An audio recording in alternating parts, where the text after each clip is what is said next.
Welcome back to Birds of a Feather Talk Together. Today's episode is a little different than our usual episodes. We're going to get into the origins of our podcast and how John, Shannon, Amanda, and I got together to create this podcast. You'll learn a little bit more about John and Shannon and how Amanda and I met them, more about their work at the Field Museum in Chicago and what curating that massive collection of birds is like. Okay, let's get into it. Last year, my girlfriend Amanda and I joined the Lake Cook Audubon with hopes to meet more people, learn more about birds, and get outside more. We didn't know much about birds and were a little intimidated by all of the hardcore birders out there. When we got to our first meeting, we didn't even have binoculars. We showed up and some nice person in our group had 2 extra pairs in their trunk that they let us use. We were a little embarrassed, but also felt welcomed by the group, and were happy that no one was judging us, at least that we could tell. After birding for a few months with our group, we went on a field trip to the Field Museum in Chicago. Our Audubon group set up a behind-the-scenes tour to view all the birds. They have one of the largest bird specimen collections in the world. With lots of extinct, rare, and extremely hard-to-see birds, we were excited to get an up-close look. There were about 30 of us that showed up for the Field Museum trip on a cold January afternoon. We parked in the South Loop and had to trek through the single-digit temperatures and blasting cold wind coming off of Lake Michigan. We arrived at the museum, thawed from the cold, and that was the first time that we met John Bates, the curator of birds at the Field Museum, who was leading our tour.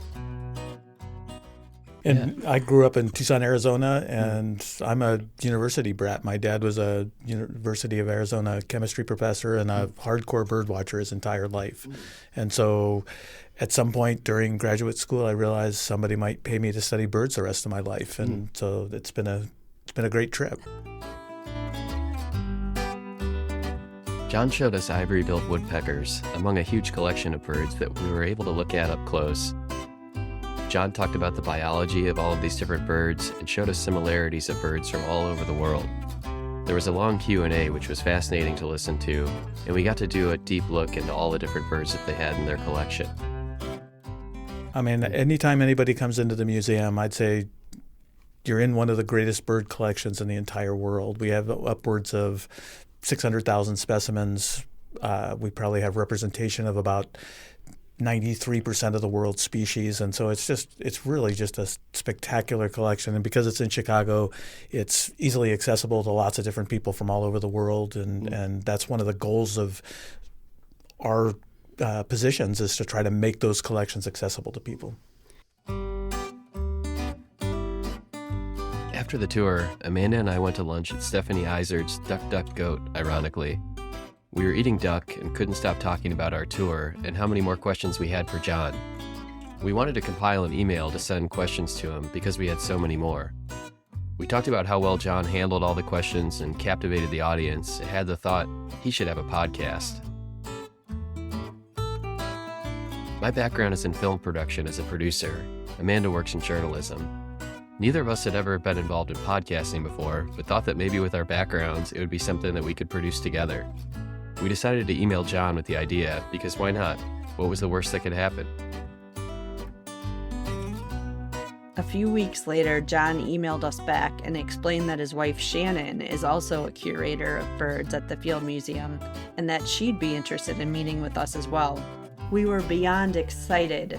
Not only John, but also his wife Shannon, another bird expert, would want to talk to us. My name is Shannon Hackett, and I'm one of the curators of birds at the Field Museum. We love to tell stories about birds, and so you show a bit of interest in us, and we're like little puppies to someone who has treats. Anyways, a little bit about me. I grew up in a small town in the mountains of British Columbia. I didn't know anything about birds when I was growing up. I was just a weird kid who liked to be outside and look at dead things. And it's not just an episode of Criminal Minds. You can actually have a good career from that. I went away to university as the first person in my family to go away to university. And after that, I was lucky to get a job at the museum in Victoria, British Columbia, Canada. And I was going to go be a medical doctor because that was the only career advice I ever got, until someone told me that I should be a research scientist and showed me what that meant. shortly thereafter, I was in an unair-conditioned car driving across the United States to Louisiana, having never really experienced humidity before, to start a master's and a PhD program. Okay. From there, I went to New York City with John, and while we were there for almost 3 years, we got the job here at the Film Museum in Chicago, and we've been here for 27 years now. So after meeting with the two of them, the four of us really hit it off and decided that we'd give it a shot. So we met together at a recording studio in Chicago and outlined our first few episodes and had a blast recording. We started talking about the ivory-billed woodpecker, the frigate bird, birds of paradise, and also got to ask them just kind of about their collection at the Field Museum to learn a little bit more about it. So what is the oldest bird, or the bird that's been there the longest? It might be well, it hasn't been there the longest. It's the oldest specimen in terms of when it was collected, and it was. I'm pretty sure it's a Hawaii o'o that was collected. Which is an extinct bird that was collected in Hawaii by a guy named Townsend back in about the 1840s or so. And then how did you acquire that, or how did the Field Museum acquire that? So that one came from we were given the collection of Princeton University at one point before Shannon and I got to the museum, and so this is something that happens in the museum community. Is sometimes collections move around, and the Field Museum's taken on some collections like that are pretty important historically over time. Okay.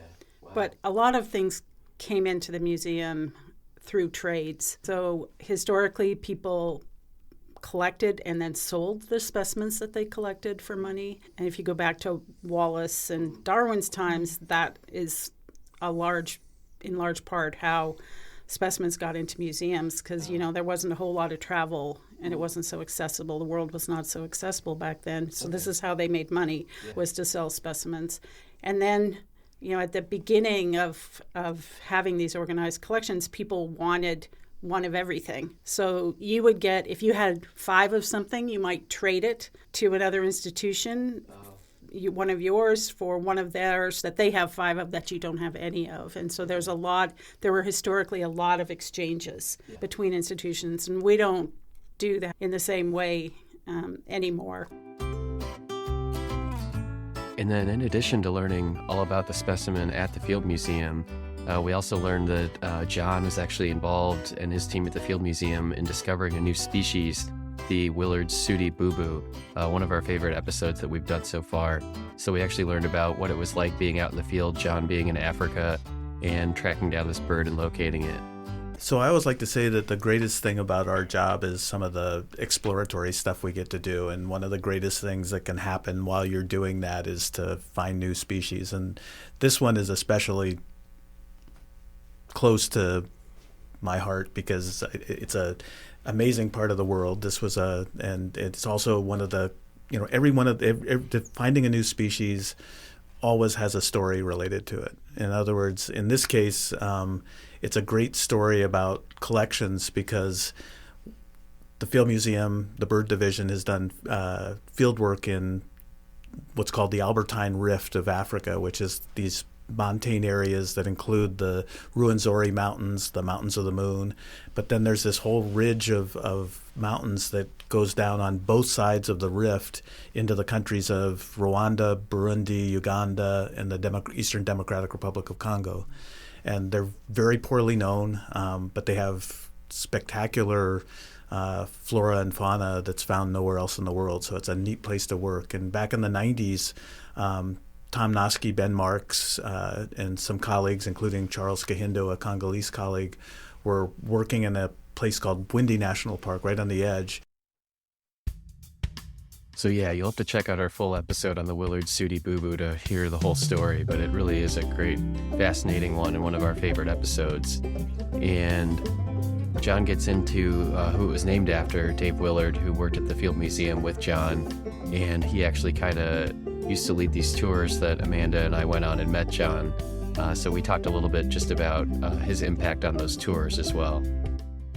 You can tell we like talking about these things. Yeah, and the person it was named after is a really important person in the museum. Well, Dave Willard has been collection manager of birds at the Field Museum for upwards of 40 or 45 years, and he's retired now, but he still comes in all the time. He's the person who created the digital databases for the Field Museum bird collection and went through and literally handled every single bird in the collection in the effort to do that. So he's handled 500,000 Yeah, at the time, and now 500,000. it's almost 600,000. Yeah, Wow. and so he's made an incredible contribution to global ornithology because of the importance of that collection and making it accessible to people. And he's also a great ornithologist and a really great mentor. And you know, one of the things I love about him most is he has this ingrained, which was here, but you know, Dave was already here when when Shannon and I got our jobs, and you know, as one example, you guys would have seen this. There's a cabinet that I like to call the Gee Whiz drawer at the Field Museum, and that's all Dave recognizing that there was really value in bringing people into the collection and showing them the behind the scenes and talking to them about why we had this material. And that Gee Whiz drawer was something he developed over time as he came up with little vignettes that he thought would resonate with people more effectively. So he's just an incredible ornithologist, and you know, it was really... What I love about that drawer is that it charts the history of the people who have come through, because everybody gives a tour from that drawer completely differently. So you're standing at the same drawer, same specimens, but everybody does it differently. So if you can look back at the history of students of ours who have come and see there's a little tray that's in the drawer with the specimens that they like to talk about. So it really charts kind of the fact that the specimens are at the base, but that everybody tells their own stories about whatever specimens that they have access to. Yeah. So, and that comes from Dave. Dave's a great storyteller, you know, and that ethos is really strong in the bird division at the Field Museum. The desire to make sure people know why we have birds, why we preserve them, what you can do to help, and that, you know, birds are amazing, and bird feathers and bird collections are amazing too.